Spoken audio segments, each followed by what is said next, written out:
guys, welcome back to my channel. It's me Kagam. Okay you guys, so today I want to tell you about my experience at Dior 30 Avenue Montaigne in Paris. That is the Dior flagship boutique of all Dior's. It was such an incredible experience shopping there. I want to tell you all about it. I'll just put pictures up the whole time when I'm talking, so I don't have to go through each picture because that makes it so hard for me just to like create videos like this. So I'll just put pictures up from the store. A lot of these pictures my cousin took. I took some of them as well, but she took a lot of them. Oh my god, it was a really great experience. Okay, so we got to Avenue Montaigne. I was in Paris about 2 weeks ago. And we get there, we're like walking on Avenue Montaigne, I'm like, oh, there's Dior. We're like, okay, let's go into Dior. We get there, people say hello, like the essays are saying hello and stuff. It was very, very busy. There were all kinds of, bags on display. They had like the book totes, they had the mini saddles, they had the saddle bags, and they had the Dior Cafe. So you have like the Dior Cafe, and then you have the Monsieur Dior. So we're looking around, and then there's like this essay, and I'm like, oh, do you have any of the notebooks? And she's like, yeah, we do. You've already seen the notebook that I unboxed from Dior. It's in my Paris haul. You can go see that on my luxury unboxings playlist. And yeah, so I pick out a notebook, and then I'm with that essay, and then at one point I told my cousin, I'm like, because I'm dealing with the essay, I'm like, oh, please take pictures and stuff. And she's like, okay. So she's like walking around the store as well. And then she offers me something to drink. She explains that she's new at the brand. She's just started working at Dior. And I was like, oh, I'm going to be coming back in summer, like with my husband. Are you still going to be here? She's like, oh, I don't know, because I've just started working here. So I don't know if I'm going to be like fully permanent yet. I was like, okay. She seemed really keen to help, and she didn't look down that it was just a notebook. So then she leaves me at the sunglasses area. I'm trying on sunglasses, okay? I'm trying them on, and there's some really beautiful ones. There was a pair of sunglasses that I saw that were on the website. There were these really beautiful ones. They're like pink, like a rose gold pink, but I hadn't seen them on like display. But they had some of their other sunglasses. I really do like their eyewear. So I was like, okay, let me just keep trying them on. I eventually found ones that I like, the Dior signature ones, which are like the signature cat's eye, and I bought those. You can also see that in my Paris haul. So I'm trying them on, and I'm like, oh, actually I think I'm gonna buy the sunglasses as well. So I had actually paid for the notebook. She went to like go, I think, like wrap things up properly, because they take you to this like this private cash wrap area. They ask you if you want, the VAT refund, and I was like, yes, of course. By the way, I got my refund from Dior, and it comes up as like, it's so cool, like on the refund info, it comes up as like Christian Dior Couture. I like that, it's very cool. And then I was like, okay, I'll try on the sunglasses while you bring the notebook. And then she comes back with my water. Actually, no, another woman brings the water, not her. It's like another woman, and she's like, Madame, this is water for you. I was like, merci. And then I'm trying on the sunglasses. So there are heaps of them. There's some really beautiful ones. I had posted them on my Facebook page as well. And then she comes back, and I'm like, oh, actually, I think I'm going to take the sunglasses as well. And she's like, okay, great. And then she's like, she created a profile for me, and she put obviously my purchases now on that profile. I even got an email from them, and I was like, do you have a WhatsApp? And she's like, I have a WhatsApp. And so she sent me a message on WhatsApp saying, hello, this is me. She said her name. We'll call her 30. So she was just basically explaining that she had just started working at the brand, and she didn't know if she was going to be completely permanent yet, but she said even if she's no longer working at Dior by the time that I return, she's like, please contact me anyway, and if I'm still working at the Maison, then I'll help you, and even if I'm not, I will connect you with someone who's really nice to help. She was actually the only essay that I've ever met in my Paris trips who seemed genuinely excited to meet someone from the African continent. She thought it was so cool that I was from Tanzania. She was like, oh my god, it's so cool. Like, she was like, it's so cool. And I was like, oh my god, this essay is so nice. God protect this essay so that she doesn't become like, tough and like hardcore like the other essays in other luxury stores. She was super, super nice. So then finished shopping, and then we go upstairs. Wait, before that, I casually mentioned to her that I like lizard exotics, and I would love to see the pink lizard lady Dior. I've seen it so many times on Instagram. I just wanted to see what it looked like in person. I told her I wasn't going to buy it, but I just want to see. She said, it's okay if you're not going to buy it. I would love to show you anyway. So then she finds, this is like the same thing that happened at Louis Vuitton. there seems to be someone who is like an exotics only SA at Louis Vuitton and Dior, because this is the same thing that happened last time when I shopped at Louis Vuitton last year.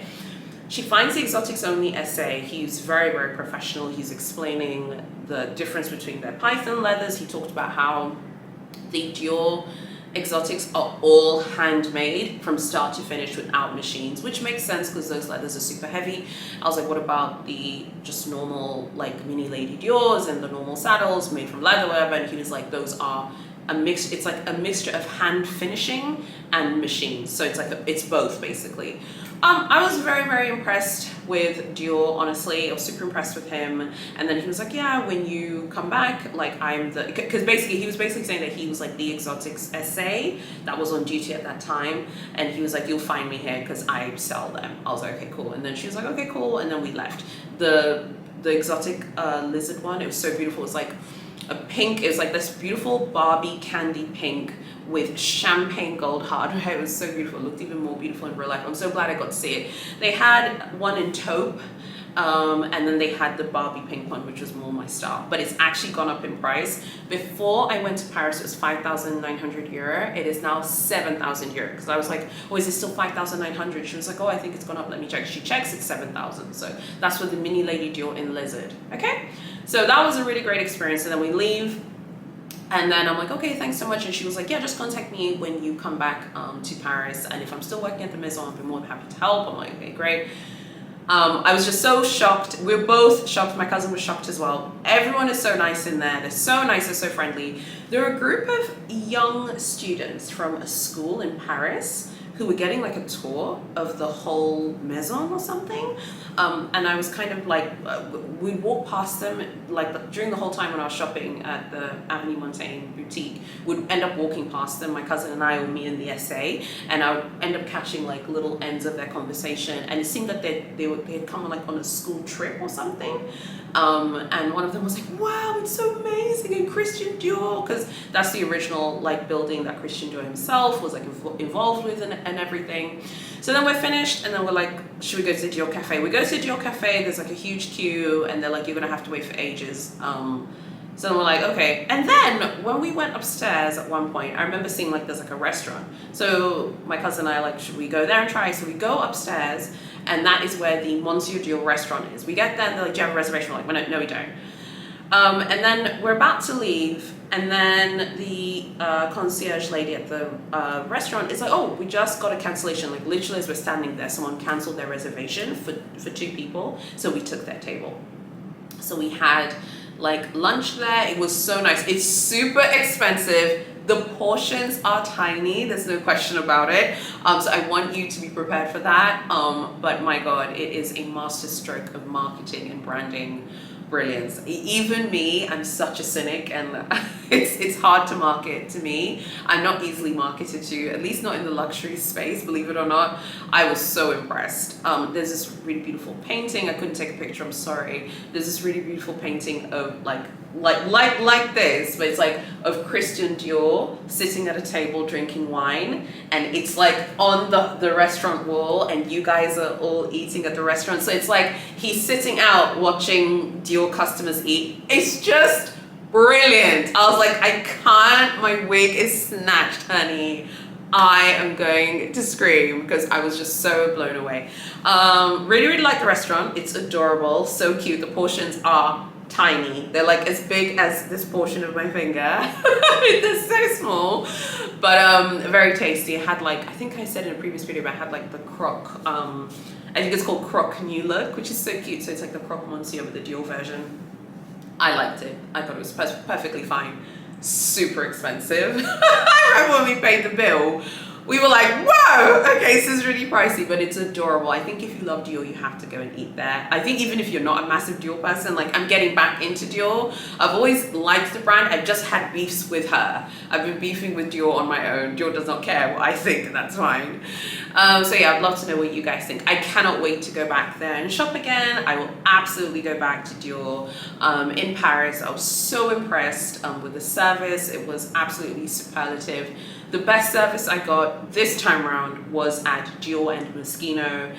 Both of those brands delivered in a way that I was just blown away, and I was like, oh my god, I'm so shocked. The two brands that I didn't expect much of in terms of service, because I knew I was going to pass by Dior and Moschino, but I didn't know what to think. They were the ones that really delivered, whereas all the time we spent shopping at BKH was so stressful. It was really, really stressful. You end up getting blanked, ignored. It's just a nightmare. It's just a nightmare, okay? But Dior made up for it, and Moschino as well. I think I talked about that in my Paris haul, the experience that I had there. So I wanted to tell you guys about Dior 30 Avenue Montaigne. That's the address. However, I want to mention something which I think is super important. I think that Flagship lends itself to browsing. Remember how I told you in my Paris tips, whenever we talk about shopping in Paris, I say how it's easier to browse in the department stores because I feel like there's no pressure to buy. I feel like department store essays like at Printemps and Galeries Lafayette don't pressure you to buy. They understand people are just looking and want to get inspired because eventually someone's going to buy, so they're not stressed or worried about it. Whereas I feel like in Flagships, there is that pressure to buy. Now, to be fair, I knew I was going to Dior to get the notebook. The sunglasses was just a spur of the moment thing. I tried them on. I liked the way they looked. I was like, I'm going to take them. But I must say, I do think like definitely in Dior, the feeling I got as well was that if you buy stuff, like they definitely don't mind if you take pictures and things like that. They don't seem to mind because I was with the essay, and I think other essays knew that. I feel like it's amazing how they know if you're someone else's client. Like they seem to have this really good like radar, like, oh, that's this other essay's client. There are a lot of essays there. There are a lot of essays, and there are a lot of clients, and there are a lot of people. So Dior's that chick, like Dior's that girl, like 30 Avenue Montaigne, honey. I actually think, believe it or not, I feel like going to the 30 Avenue Montaigne boutique when it's super busy would be a great experience for you guys watching if you love Dior, because I actually think it kind of adds to the atmosphere. So it's the 30 Avenue Montaigne flagship boutique with the Dior Cafe inside and the Monsieur Dior restaurant on the top. So the Dior Cafe is on the, I believe it's the ground floor when you enter. Because you know, like in Europe, I'm familiar with floors the way they're done in Europe. I know some of you are from like the US where you do floors differently, but in Europe, the ground floor is 0. So when you enter, 0, okay? You have like, you know, all the bags, you have all the products, you have all these things going on, then you have like the Dior Cafe, then you go up a flight, and then there's like Monsieur Dior, there's homewares, and there's like fine jewelry, and then there's the exotics. So the exotics are up a flight of stairs, if I recall correctly. I'm super impressed with what I saw there. I also think that Dior's exotics are very well priced. I think if you are interested in them, I think they're very well priced. Even with this increase, it's just gone up by 1,100 euro, and that is like a handmade lizard bag. The lizard, for context, the mini Lady Dior in lizard is 7,000 euro with this new increase. The mini Kelly in lizard is, I think, in just the normal lizard finish, is something like 14,000 euros. I believe the ombre lizard is 16,000, and you haven't even done pre-spending, you haven't bought bait items, you haven't waited your turn in the queue of all the people that want a lizard mini Kelly, and you haven't shown heaps of loyalty buying heaps of bait and all the rest of it. Dior is definitely the way to go, I think, and so is Louis Vuitton as well, and other brands like, you know, Fendi and Gucci and things like that. So anyway, I was just really impressed with the service. Now, to be fair, I did buy stuff, which obviously is going to impact like treatment, because I bought the notebook, then she went to get the water and to wrap up the drink, and she offered me the water after I said I was going to buy the notebook, which is fine. I'm not triggered by that. She comes back, and I'm like, oh, I'll buy the sunglasses as well. She's like, oh, okay, cool. Let me go find those and wrap those as well. Do you want something else to drink? Do you want more things? Whatever, you know? So obviously, while it's not like a huge purchase, imagine I just bought sunglasses and a notebook and I was treated so well. Imagine how you'd be treated if you buy like exotic bags, or you buy their fine jewelry, or you buy like a really expensive like embellished like mini Lady Dior or a saddle. Imagine that's the treatment I got with a notebook and sunglasses. Imagine the treatment you'd get if you bought way more than me. You know, there's a lot of like talk in the luxury like space about treatment, you know, and we talk about it in my dragging videos all the time. Dior has been dragged honey by her skull as well, but I do think that I can't speak for other Diors because the only exposure I've had to Dior so far has been in terms of the boutiques for many years has been this Avenue Montaigne location. I just feel like there is a level of seriousness, and Dior has a different approach in cultivating clientele. I feel like Big H and Big LV are like, what are you doing for me today? You know, Big H and Big LV are similar in that regard. They want to know, how much are you buying today? What are you spending today? I felt like she was clearly trained to think about the future sales of the client, which, believe it or not, makes you want to spend more, because I had just said casually like, oh, I'm going to come back in summer with my husband, like, are you available? And she's like, oh, you know, I've just started working here, I don't know if I'm going to get a permanent job, but if I am, I'd be more than happy to help. What are you interested in? What do you want? What is your husband interested in? I was like, you know, he'd probably be happy to see some of the Dior Men stuff. I was like, I'm interested in that lizard bag, I'm interested in looking at the mini saddles, I was like, I'm also interested in the ready to wear and whatever. And more sunglasses. She's like, okay, cool. Like, I feel like the impression that I got from her and from even from the store in general, like they kind of see your potential. And I feel like I had Dior and Moschino are the only two brands that sent me an email after purchasing. Dior sent me a thank you email saying thank you so much for purchasing at 30 Avenue Montaigne. They mentioned the essay's name and like, we look forward to you returning. Moschino sent me an email saying thank you so much for purchasing at Rue Saint-Honoré, and wrote this really detailed survey about the store and did I enjoy my time shopping there. Like, I feel like brands that do that, just because so many of us now, we've been dragged so hard and we're used to such poor treatment, it's such a shock. So I've been talking to anyone who listened to go to like 30 Avenue Montaigne because I was treated so well, and I just bought sunglasses and a notebook. Like, I didn't buy like an exotic bag, I didn't buy any leather bags, I didn't buy a fiber bag, I didn't buy ready to wear, I didn't buy fine jewelry and all the rest of it, I didn't buy watches or whatever. I was super impressed. I would recommend that store if you are buying. Now, to be fair, I still did buy 2 things, so it wasn't like I was just there to waste people's time. I'm not really a fan of going to flagships to browse, broadly speaking. So when we walked in there, I knew that I was buying something. Because I do feel like you're just kind of wasting someone's time if you're with the SA but you don't take anything. Whereas I feel like in a department store, particularly the Parisian department stores, I feel like department store SAs understand that you want to just look, because they know that you might be inspired and you might go to the flagship and buy, or you might come back and buy. I remember at Le Bon Marché, just looking at the Fendi concession, I was just looking, and they're like, hello, I was like, hello, I was like, oh, I'm just looking, they're like, no problem, just look away. Like, I feel like department stores are very different. They and also the selection at department stores is super limited. They just have like their best sellers of any like thing, and then they just have like those best sellers, whereas like the flagship will have everything. So anyway, I would recommend Dior 30 Avenue Montaigne. I actually think it'd be really cool to go when it's very busy, because I feel like you get that atmosphere, but I really enjoyed it. I will be back. I'm loving what I'm seeing from Dior at the moment. I love the leather goods, the exotics obviously, but I actually do really like a lot of the ready to wear that I've seen so far, and the men's wear is really nice as well. So I might look for things for my husband too. All in all, I would recommend. I'll be back there when I go to Paris this summer. I'll be back there. I really loved it. And by the way, this should be obvious, but let me just mention it. All of the essays there are fluent English speakers. I spoke English with her, just in case anyone wants to know. I really hope that you guys like this video. I would love to know what you think about Dior. Dior can be hit and miss, as some of you have told me that they're weird, creepy experiences you've had with Dior. I can believe that, because I do think that there is this also, I feel like there are probably 2 sides to Dior, like the side that I saw, but also there's this other side which I've read in dragging reviews, like, you know, if you like say like, oh, I want this bag, and if they feel like you're not going to buy other things, they're kind of like, oh no, we don't have that. I do think Dior might be one of those brands where they want you to buy multiple things, and maybe she definitely was much more interested in me after I said I was going to buy the sunglasses. There's no question about it.